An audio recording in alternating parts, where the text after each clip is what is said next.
Hello 9th class. Today in your chapter water we will be studying about soft and hard water.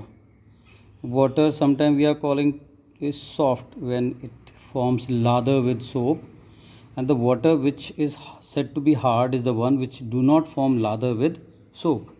Now what are the things which are causing hardness of that? They said if the water contain the salts of calcium and magnesium.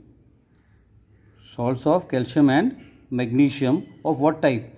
Calcium bicarbonate, magnesium bicarbonate, calcium chloride, magnesium chloride, calcium sulfate and magnesium sulfate. If these type of salts are present in water, then we'll say that water is hard. Now when we are talking about hard water, these hard water further are of two types. One, the hardness of water is been defined as temporary hardness. Another one we define it as permanent hardness of water. The temporary hardness of water is that hardness which can be removed by boiling. It is basically by the bicarbonates of calcium and bicarbonates of magnesium. This type of water, if it is boiled, if we boil this water, we will get calcium carbonate, water and carbon dioxide gases given out.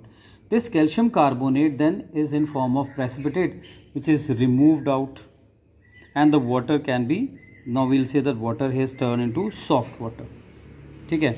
Now this substances which are there, water which contain sulfates and chlorides of calcium and magnesium, we call them permanent hard water. And this hardness cannot be removed by boiling. Removing the temporary hardness by boiling is not practical method. Okay, now we are taking about how to remove this hardness. We will do about permanent hardness later on. Now let us see why this hard water is having advantage to us. This topic is given here. Hard water contains some dissolved salt which are very much required. They are giving taste to water. If you drink boiled water, you will find that water is not giving any taste. But if you take natural water from stream or river, you drink that water, because of the presence of minerals or salts in the water, it is having taste. Because of these minerals we are using it preparation of beverage and wine. Calcium magnesium salts are present in small amount in hard water, which are very essential for the growth of bones and teeth. Hard water checks the poisoning of water by lead pipes. When these pipes are used for carrying water, some lead salt dissolve in water and they can make water poisonous. So calcium sulfate present in the water forms insoluble lead sulfate. Calcium sulfate which is there, this lead and calcium being high reactive, displace lead from its salts, and the poisoning of the water or the lead poisoning is decreased or checked.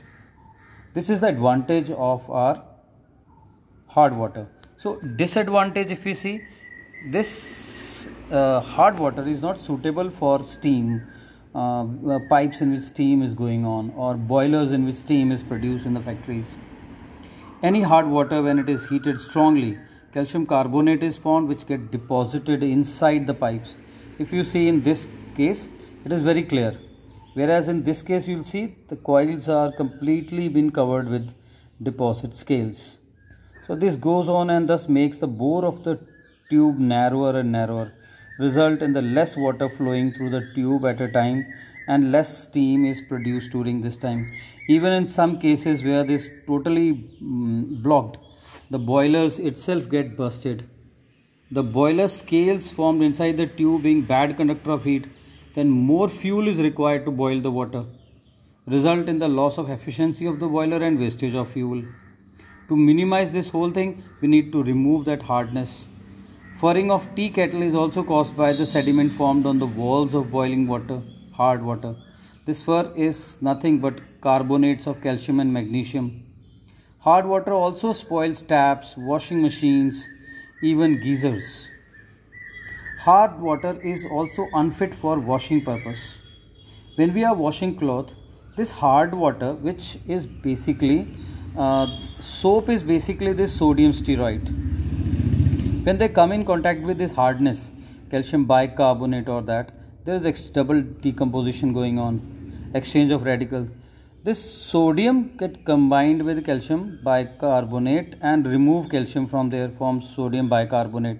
Whereas this calcium combines with steroid.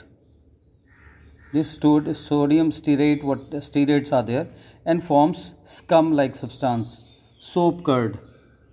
If you have gone some higher places in some higher hilly area and in there you try to wash your hand with soap, you'll find some sticky substance formed. This is that sticky substance. We call it soap curd or scum. So hence this scum is sticky, it combines with the cloth and cleaning the cloth become very difficult. So that is why we don't even use hard water for washing purpose. These precipitates are difficult to wash out from the fabric as they are insoluble in water. They sometimes form rusty spot if iron salts are present inside the water. So this difficulty generally has been solved by using synthetic detergents. Synthetic detergents like Surf, Date or Tide, Surf Excels, etc.